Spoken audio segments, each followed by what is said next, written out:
welcome back to Catalyze Yourself. I'm Gayatri, your host, and today we move into episode 23 of season 3. Today we are spending time when our safety harms another. This season, we've been slowing down to understand all the different conditioned patterns that can become active under pressure. And each of them can impact how we think, feel, choose, and express ourselves before our conscious presence of mind has even fully entered the picture. And the pattern we are staying with today can also be especially difficult for us to accept because every single one of us has a need for safety.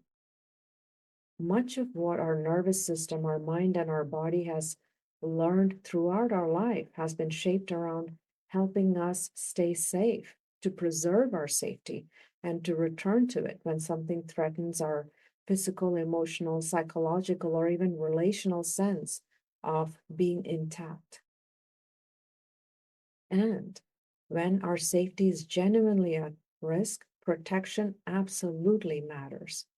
We may need to create distance, establish a boundary, refuse access, leave an environment, seek support, report a behavior, just take clear and decisive actions. And these choices may absolutely impact another person. They may be actions that disappoints them, limits their access, so they can no longer continue receiving from us what they used to, or bring some type of consequence that they would not have wanted.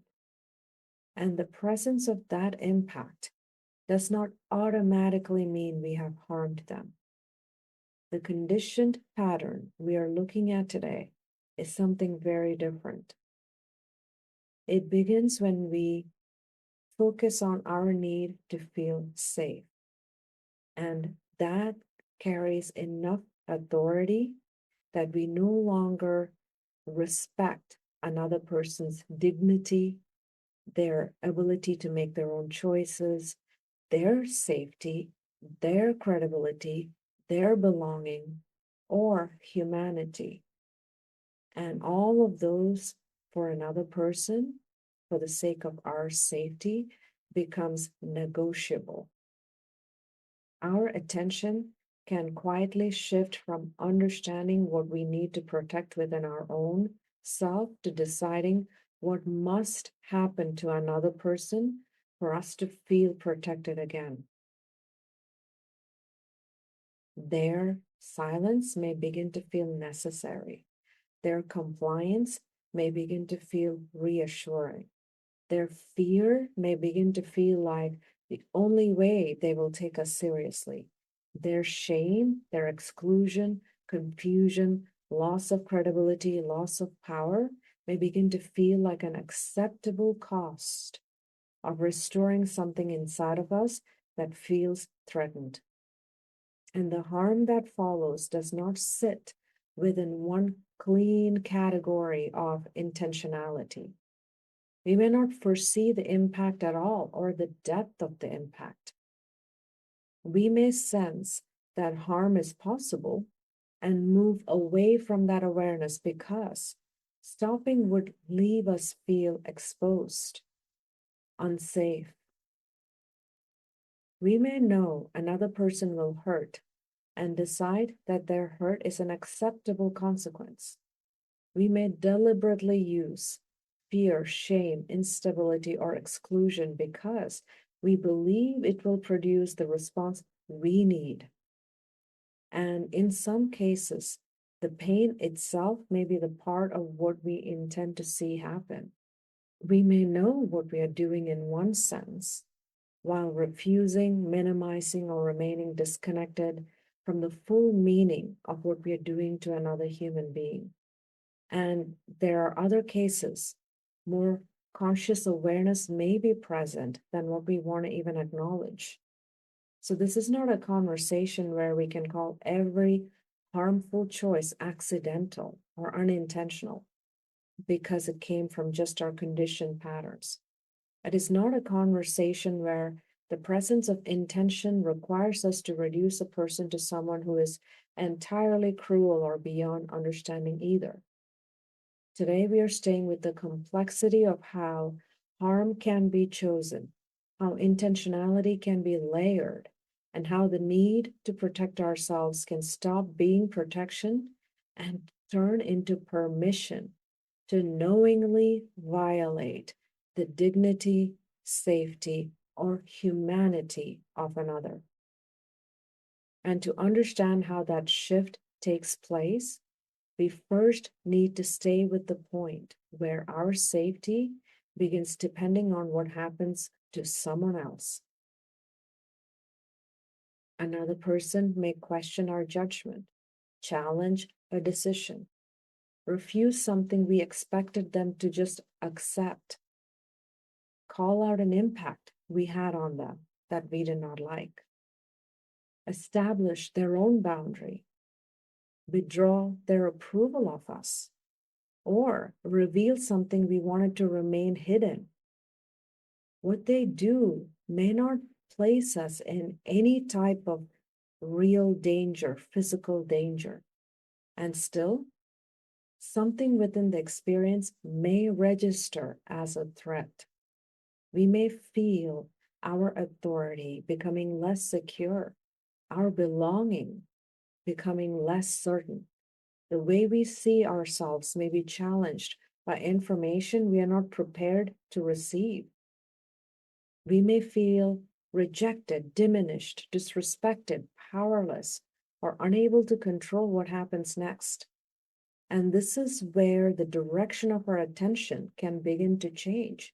Instead of remaining connected to the question of what we need to do in order to protect our own dignity, our capacity, and our safety, we can begin focusing on what needs to happen to another person so that we no longer feel threatened by them. We may need them to stop speaking. We may need them to withdraw what they said. We may need them to doubt their own understanding. We may need them to lose the support of others. We may need them to become afraid of what will happen if they challenge us again. We may need them to feel the impact of what we believe they have done to us. And the choices that follow can take so many forms. We can withdraw care, connection, not because distance is what we need, but because we want that withdrawal to create a negative impact on them, maybe to create fear.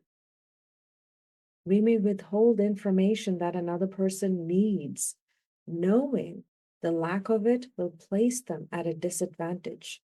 We may expose something private, question their credibility, exclude them from a group or opportunity, ridicule them, intimidate them, or use our greater power within a relationship to reduce theirs. And during all of this, our internal language, our self-talk, our reasoning may not sound like intention to cause harm. It may sound like, I need to protect myself. They just need to understand.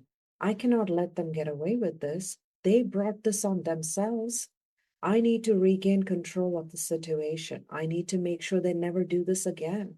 Each of these thoughts can carry something very real. We may genuinely feel threatened. We may genuinely believe something needs to change. We may genuinely need protection, accountability, distance, or consequence. And within the same choice, another intention can also be present. We may want the other person to feel small because we felt diminished. We may want them to feel uncertain because they made us question our own self. We may want them to become afraid because fear would make their behavior more predictable to us. We may want them to hurt because their pain appears to restore some sort of fairness in the world, power, or balance between us. These intentions do not need to exist separately. The desire to protect ourselves and the desire to hurt another person can coexist within the same choice. We can care about someone and still choose an action intended to wound them. We can believe we are defending something important and still use another person's suffering as the methodology through which that defense is carried out. This is the part of what makes this pattern so difficult to recognize from inside of us. We are rarely choosing through one emotion, one meaning, or one intention. Our mind can hold fear, love, anger, care, resentment, grief, and desire for control within the exact same experience. Under pressure, however, one part of that experience can begin carrying more authority than the rest. And once our sense of safety becomes dependent on another person becoming quieter, more afraid, less credible, less connected, less able to choose freely, our protection is no longer contained within how we care for our own self. It is now an external factor. It has begun creating safety for us through removing safety for those around us. And we know this. Safety is not experienced in one universal way. Our mind, our nervous system, and body learn what danger feels like through what we have lived and learned. Physical threat, abuse, coercion, instability, rejection, humiliation, abandonment, loss of control, relational unpredictability can all shape what our inner world becomes prepared to protect us from. And I do want us to acknowledge a very clear point here. When someone is facing physical violence, abuse, coercion, stalking, intimidation, or a credible threat to their well-being, protection absolutely may require immediate distance, support, reporting, intervention, or decisive action. And that may cause harm to the other person who is the threat. The person creating the threat may dislike that response. They may experience consequences, boundaries, loss of access, removal of power, or something that they now have to live with. A person leaving an unsafe relationship is not harming the other person simply because separation is bringing them distress. A person reporting harassment is not harming the other person being held accountable because consequences has followed their actions. A person refusing continued access to their body, time, home, information, or emotional life is not violating another person's dignity by protecting their own. The discomfort of no longer being able to continue harmful behavior is not the same as being harmed. So the question becomes whether our choices to achieve our safety remain connected to conscious discernment, our values, and the humanity of everyone involved, or whether the intensity of our own threat response begins granting us permission to make another person carry the cost of restoring our sense of safety. Once we hold that distinction, we can look at a little bit more closely at the difference between another person being affected by our protective choices and another person being harmed by it. And for the conversation we are having today, harm is specifically what happens when our choice diminishes or violates another person's dignity, agency over their own self, safety, credibility, belonging, or just simply humanity in order to create an outcome for us. Refusing to continue a conversation that has become respectful may affect another person, but it clarifies our participation. Using silence for days in order to destabilize someone until they comply uses their uncertainty as leverage. Ending another person's access to us may bring grief, but it protects the terms through which we can remain connected to ourselves. Threatening to leave repeatedly so another person becomes afraid enough to surrender their boundary uses the relationship as a form of control that harms them. Correcting information that is false may be necessary and just uncomfortable. Deliberately damaging another person's credibility so that no one will listen when they speak removes their voice in order to protect ours. The visible actions can sometimes look very similar. Silence, distance, consequences, disclosure, refusal, or withdrawal may be present in both the protective choice and a harmful one. What changes is what the action is being asked to accomplish and what it requires another person to lose in order to accomplish it. And this is also why intention cannot be the only measure. We can cause real harm without intending it. We may not foresee the depth of how our power, our words, or decisions will affect another person. The absence of harmful intent does not make their experience unreal. Accountability may ask us to recognize that intentionality or not, our choices may be creating a consequence. A boundary may intentionally remove access. A truthful disclosure may intentionally correct a false narrative, even when the person who created the narrative feels exposed by it.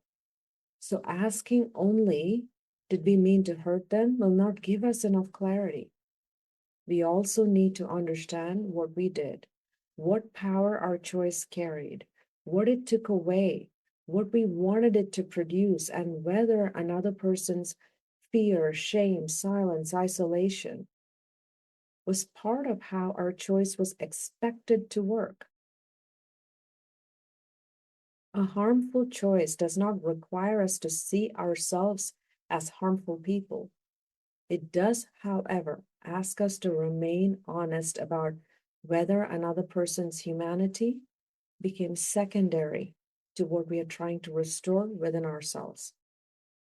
And this is where intentionality can come from a mind fractured around threat, rather than a mind consciously present to the whole choice. Our awareness is not necessarily absent, it just becomes selective. We allow ourselves to know what will help the action succeed while remaining disconnected from what would make the action harder to justify. We can hold our own fear very clearly while reducing contact with the fear we are deliberately creating in another person. We can remain identified with what is happening with us while refusing to hold what we are choosing to make happen for another person. And in that state, another person's full humanity has not necessarily disappeared from our reality.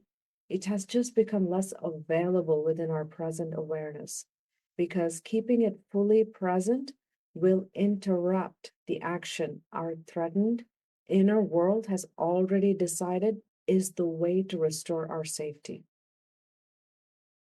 A conditioned pattern, when we are under pressure of feeling threatened, can be carried out with different degrees of awareness because of all of this. We can be partially aware, selectively aware, or painfully clear about what we are choosing.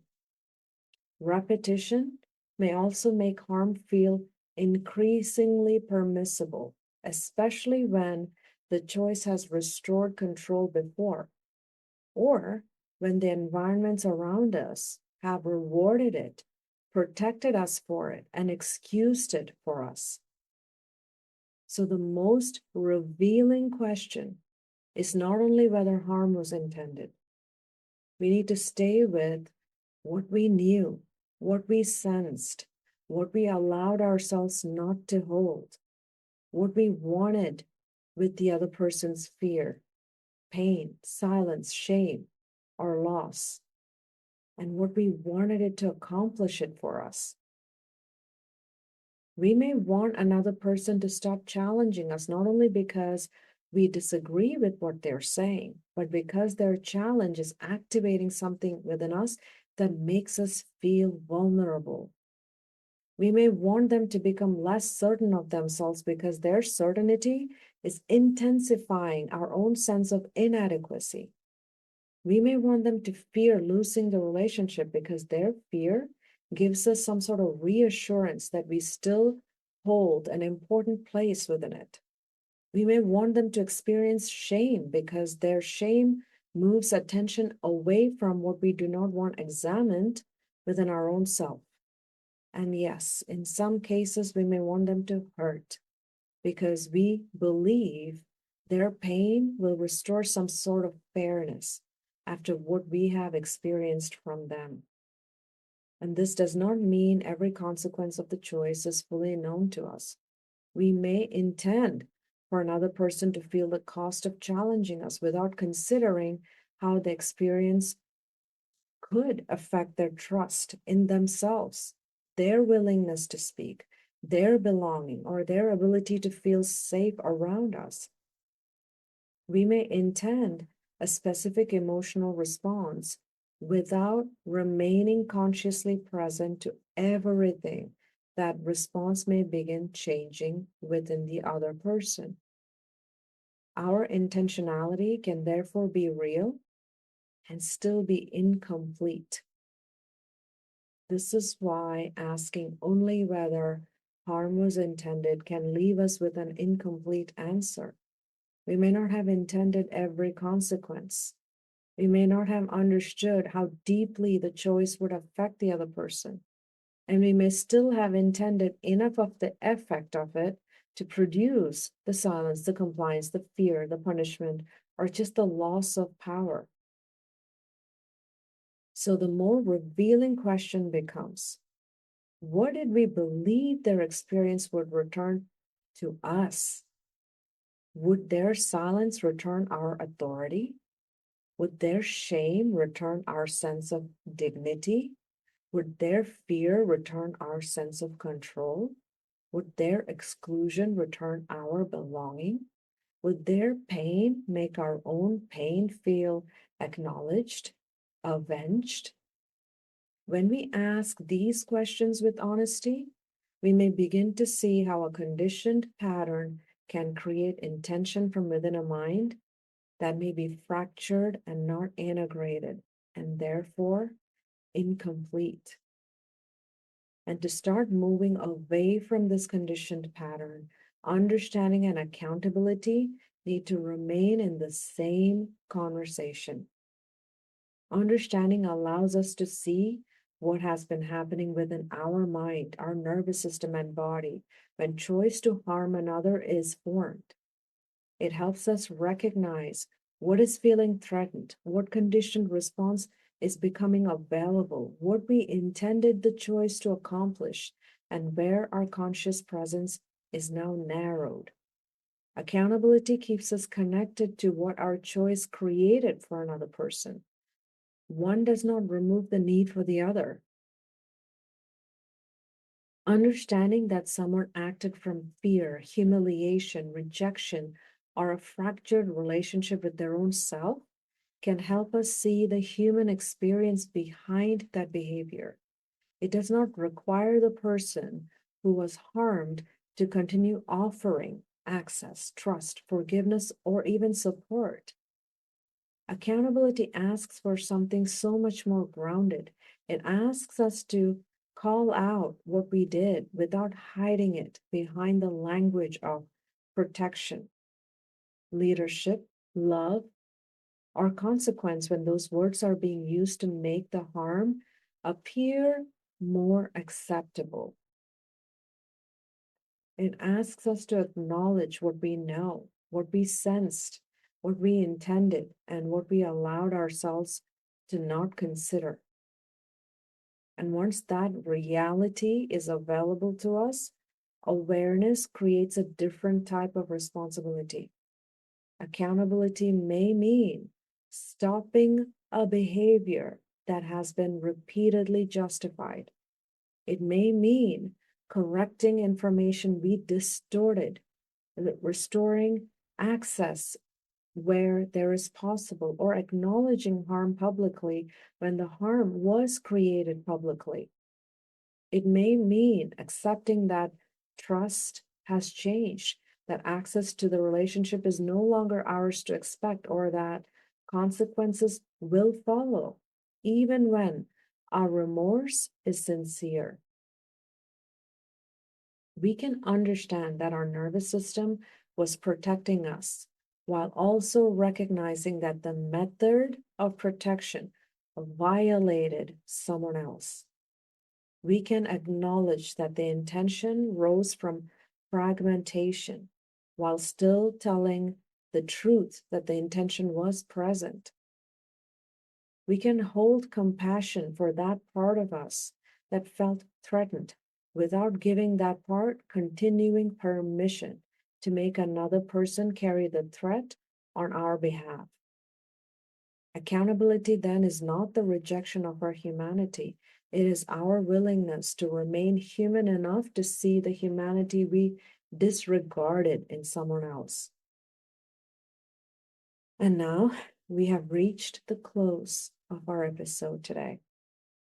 We stayed with what can happen when our need for safety begins depending on another person, becoming quieter, less credible, less secure, less safe, less able to choose freely. We also stayed with why intentionality cannot be reduced to a simple yes or a no. When our mind is fractured around threat, our awareness may be partial, selective, and it can also be clear. We may not intend every consequence or even the depth a consequence could go through, and still intend enough of another person's fear, shame, silence, or pain for it to create the outcome that we wanted. Understanding how that choice formed allows us to recognize the conditioned pattern. Accountability keeps us from using that understanding to diminish what another person has been carrying.